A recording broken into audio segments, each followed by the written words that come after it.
Welcome back to the Eye in the Sky. Well, we got our second chance to see JJ for the first time, and everybody wants to know, well, how did he do? What does the performance tell us? What does the future look like? Well, let's take a look at the numbers. 4 for 7, 30 yards, 8 yards rushing. Rather pedestrian, but we do things differently here. We dig deeply into the film, and we find out every little bit that we can about not just JJ, but this entire offense. So let's jump into the film. Let's get to it. And remember, if you like this kind of content, please like and subscribe. Now let's hit the film. Finally, we get to see JJ back on the field. And when your quarterback's been on the shelf for a year, you probably want to start the game out with a run, which is exactly what the Vikings do. 12 personnel, what does that mean? That means you've got 2 tight ends down here at the bottom, 2 wide receivers, 1 running back, and it's a pretty straightforward downhill type of a run. Not necessarily a zone, but what we're getting up front is some double teams right here at the point, some man blocking, right? Double team here. And Donovan Jackson does a nice job in this case because this linebacker is actually blitzing. So he works on this double team, peels back, blocks him off. Very, very good job on the backside. It's just we need a little bit more on the front side, right? You have TJ Hawkinson one-on-one with the linebacker, Darrell Taylor, who, by the way, did a good job, I think, all game. Josh Oliver right here. He's working his way up to the second level. You have Addison blocking in on this safety. The point is get this cornerback to be the force player and make him make a tackle in space on Jordan Mason. That should be a win. But watch Mason's track right here. Jumping outside right here. He has to go way sideways. So he's killing his momentum because of this pile up right here. Tries to put his foot in dirt and get north and south. Not a whole lot there. Gain of 1 yard. So need to be a little bit better at the point of attack. So after a 1 yard run on first down, you're looking at 2nd and 9. Great time for a play action. And keep in mind, again, personnel, 21 personnel, 2 running backs, 1 tight end, 2 wide receivers. And so we start the play action game. And I think this is very good for a young quarterback, especially one who's athletic and can get himself on the edge. A couple of key things, though, in this next play. First of all, is the play fake itself, right? The Houston Texans did a really good job all day long of not biting on the play fake. This linebacker, none of those guys really bit up. You want to see these linebackers really step up. And what does that do? That opens up this tight end who's going to be running a crossing route because he's really primary. He's a guy that you really want to go to. But in this case, these guys not really buying the play fake. The second thing is right up top. This block right here by CJ Ham, outstanding. This is a defensive end that he's taken on, and he cuts him like an oak tree, puts him on the ground. Now we can see down the field how this play is developing. And basically, it's a sail route. That's what they called it back in the day. This outside receiver is trying to clear out this corner. You have a receiver right here working his way to the flat, and then you have a tight end coming across. And this is where you want to see the separation right here is with Josh Oliver and this linebacker. But because they didn't bite much on the play fake, there's really not a whole lot there to get. But this area of the field is where you want to go. None of it's there. Very easy read for JJ. 1, 2, 3, right? 1, 2, 3, cut the field in half. That's what I'm talking about when I say that with bootlegs and young quarterbacks and you get 3 out strongs, you're cutting the field in half, meaning there are no receivers on this half of the field. All the actions over here, easier read for the quarterback. He lets one loose to the flat because that's about where he can go. Sort of back shoulder, but still an efficient play. So after the first 2 plays, you're looking at 3rd and 4. And let's look at what JJ McCarthy's seeing right now. He's seeing 2 high safety. Corners are off, right? They're not rolled up. They're off. So probably some type of umbrella coverage. And we run really one of the perfect routes for that, meaning we're going to run a mesh around the middle of the field. So what happens on this play, the route concept is pretty simple. You're trying to get these 3 underneath defenders to have to pass off 3 different receivers. So how do you do that? Well, in this case, you're taking this outside receiver, running them up, and then running them out. That takes care of this corner. You're going to have this receiver hook up right in the middle of the field, and then this crosser here and this crosser right here. So you can see right away the problems that it gives these two underneath defenders is they got wide, and these aren't tight ends. These are wide receivers running crossers, and so that really can mess them up. The second part of this play I want to point out before JJ releases the football is this pocket. He has a very, very good pocket in this case to step up into. You have the double team one-on-one with Donovan Jackson, a little chip on the way out for the left tackle.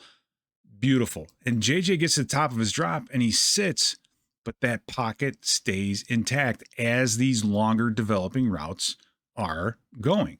So once he gets to the top, there it is. There's that triangle right here. These two receivers underneath crossed. You got the curl right here, which if JJ gave it another second or two, he probably could have hit this. This was coming wide open. He decides to get it off, get it to Addison, who's open, catch and turn, turns up the field for the first down. So great pocket, great routes against the perfect coverage, and JJ hangs in there and executes it very, very well. So here we go, moving the chains. You're in the first down with the pass, and again, talk about field position, you're still only at about the 23-yard line, so being backed up doesn't help. Let's run the football again, and this is a much better effort in the running game overall up front. And again, we're keeping the double teams up front. We're moving the pile just like what we saw earlier. Double team right here with these two on this, double team right here on this interior tackle. And the guy who's got the tough down right here is Josh Oliver, because once again, he's one-on-one with Darrell Taylor, and he's got to hold up. But as this play develops, what are you seeing though? Right? You're seeing that movement, this gaining the line of scrimmage right here, especially on the right side of this offensive line, right? This thing's nice and bent. You have a good angle right here for Jordan Mason. Darrell Taylor did a good job. You'd love to see a little bit more out of this and really kind of open this up. But Mason puts that foot in the ground, gets a few extra yards, and ends up with a 5-yard run on first down, which is very efficient and exactly what you want. So after an efficient play on first down as an offensive play caller, you have a lot of options, right? And that's why you want to run the ball efficiently on first down. So the Vikings decide we're going to dial up the play fake. And in this play, a lot's been made of it, and I think there's a lot that this can tell us. But first, take a look at what the Texans are doing. You've got middle closed, single high safety. These corners are playing off. You have an 8-man box. That could mean 8-man zone, tough to run the football. It could mean a lot of things. In this case, though, it means that they are going to blitz, and you'll see the safety blitzing off the top.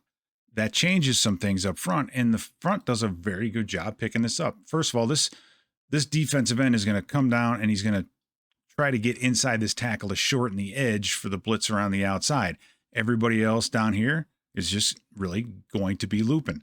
But Josh Oliver does a nice job of picking up this blitzer and then eventually getting to the release. Here's the play fake. Jordan Mason is not giving much of a play fake because against the blitz, a running back should abandon the play fake. You never want to sacrifice protection, or your ability to protect, for a play fake because it's a blitz. Guys are playing probably man-to-man behind you. They're not going to be biting up on a play fake. So forget it. You got what you wanted.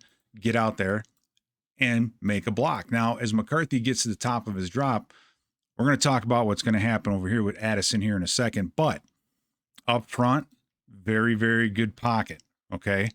Right here. Great pocket for JJ to step up in. It's not so great, though, is, Donovan Jackson's on the ground, which when I was calling the game and from the booth, I got a little bit worried here. I thought he got freight trained. He actually stepped on the foot of the center. So he fell down, eventually giving up some pressure at the feet of JJ McCarthy.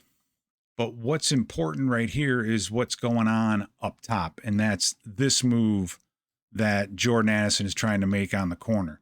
Because right now, as Jordan Addison gets into his break, what do you see?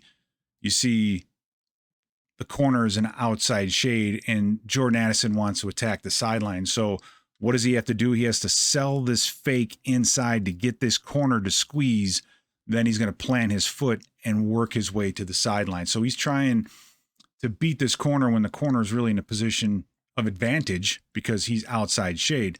Now watch this transition. McCarthy in the pocket, ready to throw. He's starting that break already. The ball is already in the air, but what do you see? This defensive back has got a pretty good handle on him. Watch this. He doesn't quite get out of his break. He has to take a couple extra steps. Remember, this ball is being thrown to a spot, and that's exactly where it goes. So McCarthy throws this football right where it's supposed to go. Addison's just a little late getting there, and it's not his fault. He just got held and got grabbed on his transition. So really a good route. The ball's thrown exactly where it needs to be.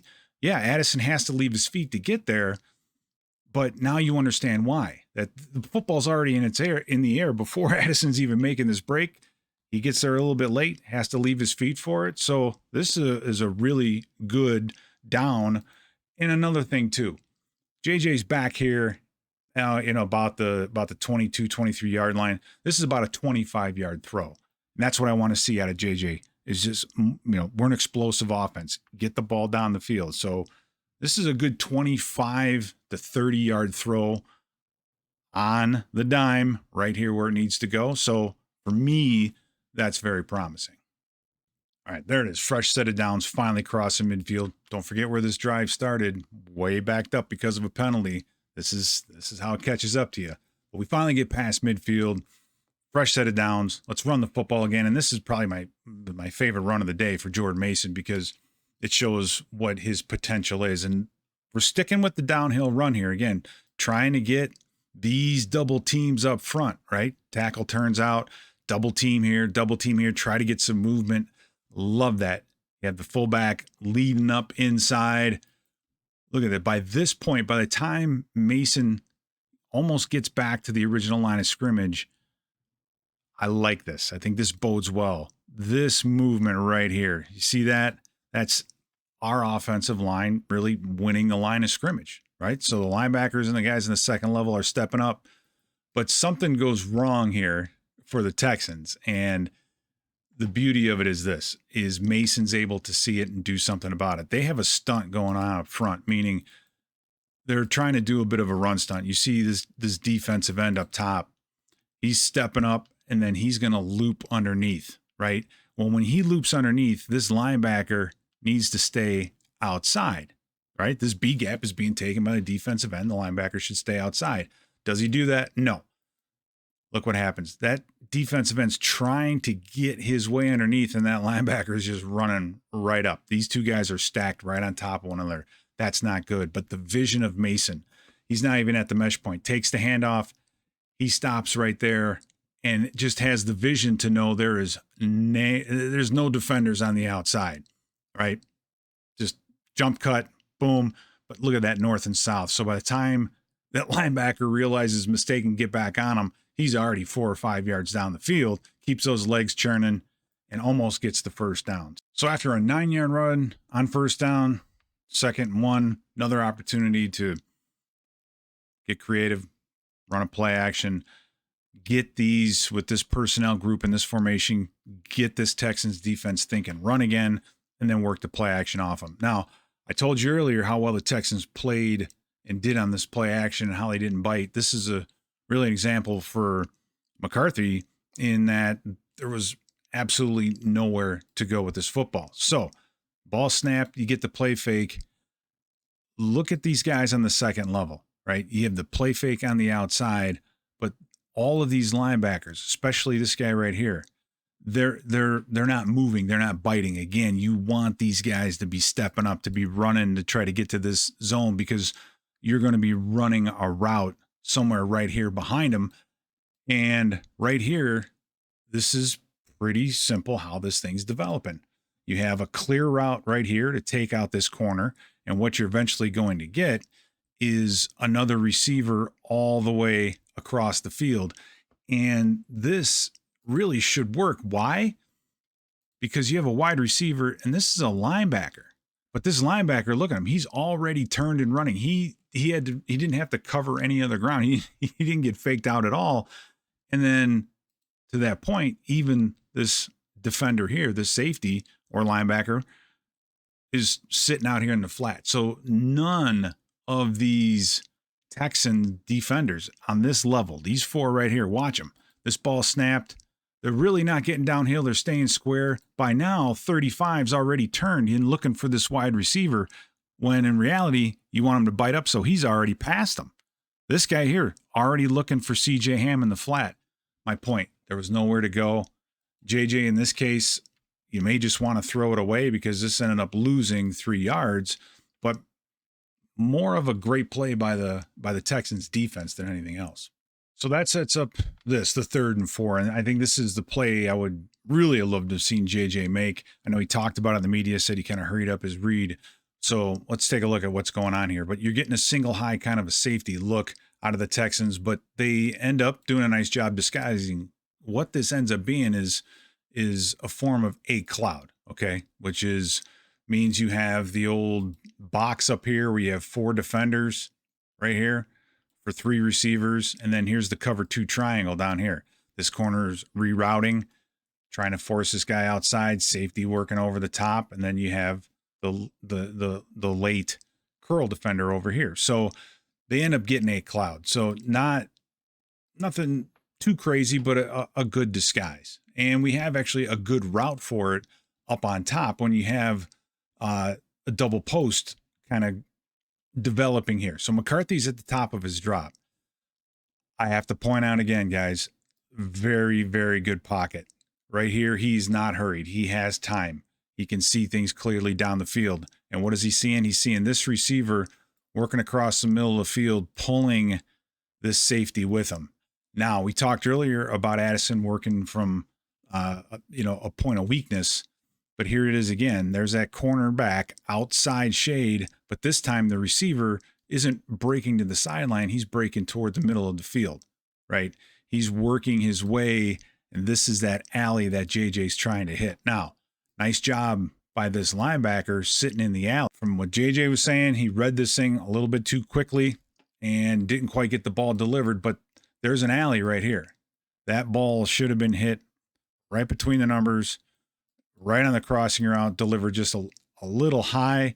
But man, I would have loved to have seen him make that play because it was there. It was the right route for the right coverage, just overthrew it. So after the 3rd down incompletion, Vikings decide to go for it. Why not? Preseason, the whole thing. But don't forget, position. We started this thing on the 12-yard line after a penalty. You throw another 10 yards on this, you're already in field goal range. I'm just saying, got to clean that up. All right. Texans have said 4th down. We are going to get a little crazy here. So McCarthy getting in the line of scrimmage, what's he seeing? He's seeing all of this up front.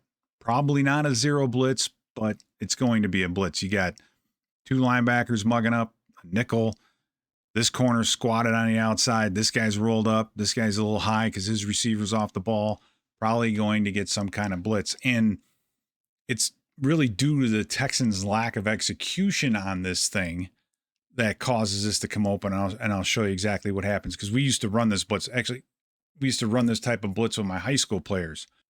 What happens is you're sending all these guys up front. The pressure, in this case, you want it to come from the middle, from one of these guys in the middle. But you have out here an outside linebacker who's rushing, but he has blitz and peel responsibilities on this running back, meaning if this running back free releases, he has to cover him, which is fine. And he does that. Mason's on the outside. As soon as this football snapped, he's free releasing. So this linebacker stops and says, all right, I have to cover him in the flat. The problem is this donkey right here has to know the same thing. He has to know that the outside linebacker could be blitz and peel, so he can't bury himself on the tackle, right? He can't just put his nose down and do what he's doing here, and that's trying to drive Brian O'Neill up the middle of the field. You can see this, the blitz came free. The inside pressure is there. Watch this. As this play develops, outside linebacker comes upfield, takes Mason. This little loop stunt right here, there's a linebacker coming scot-free right in this A-gap. All this guy has to do is work his way outside, and the quarterback's going to go right to him. So McCarthy pulls this thing down because he has nowhere to go, sees the mistake, sees the green, and makes the first down with his legs. And I think that Kevin O'Connell loves this. I know I said earlier, he doesn't like, he doesn't want a scrambling quarterback, but the opportunity to buy a couple of first downs with your legs on unscheduled type plays, this is exactly what he's talking about. All right, we're going to jump to 2nd and 10. There was an incompletion on 1st and 10, tried to run a whip screen. Outside linebacker, defensive end did a great job breaking it up. So 2nd and 10 after incompletion on 1st down, what are you going to do? You're going to run the football. The Texans know this, but watch what the Vikings are still able to get. And again, I'm so impressed with what we're doing up front. Right here on the backside, you have the tackle, Donovan Jackson on this double team, and then Jackson's going to work his way up to the linebacker.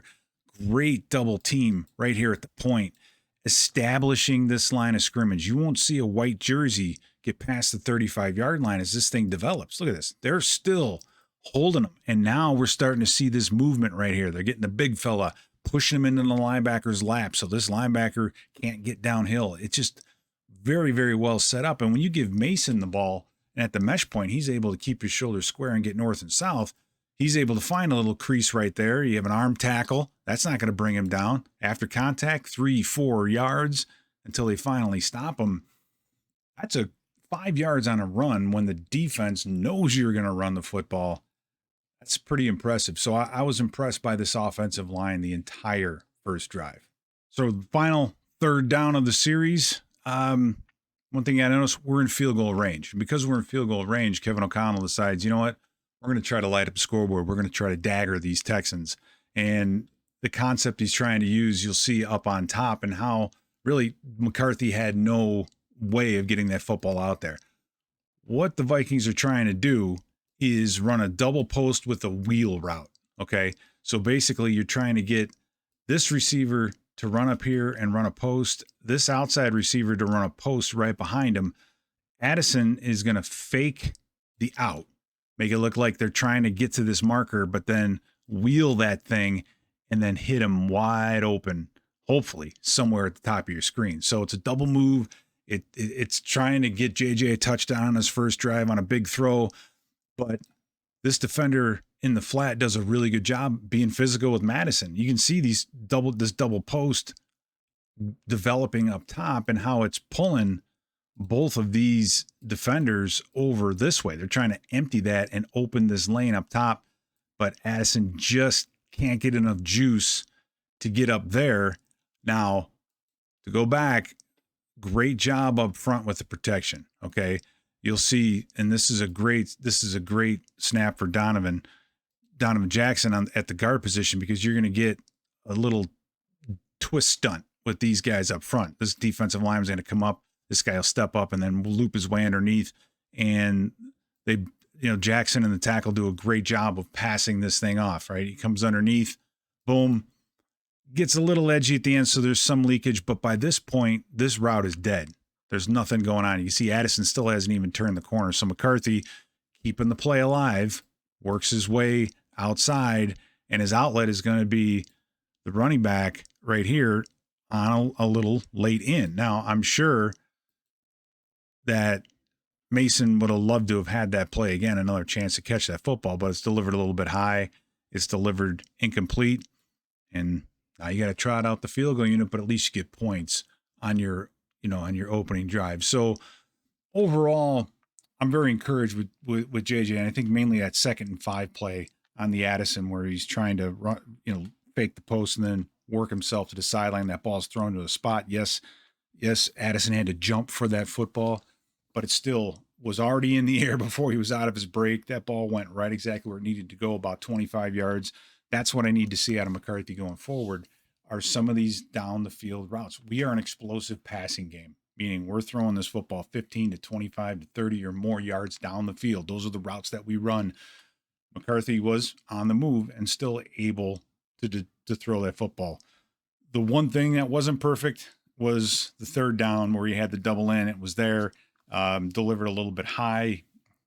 What do you say? He hurried his read, messed up his footwork a little bit, needs to get better there, but still has the athletic ability to convert a tough 4th down on basically a big blitz by the Texans, and went for a shot right here for the big touchdown at the end. Wasn't there, did what he could, and you get 3 points out of the drive. So an impressive opening drive by the offense, especially the offensive line. But overall, McCarthy, I think, did well, showed some signs of that accuracy down the field that you need, even though it may not look like it on TV. But we know where he needs to get better. That's middle of the field and in these upcoming combined practices. And maybe if we see him in the last preseason game, we'll get another shot or the ability to see him take some more shots down the field.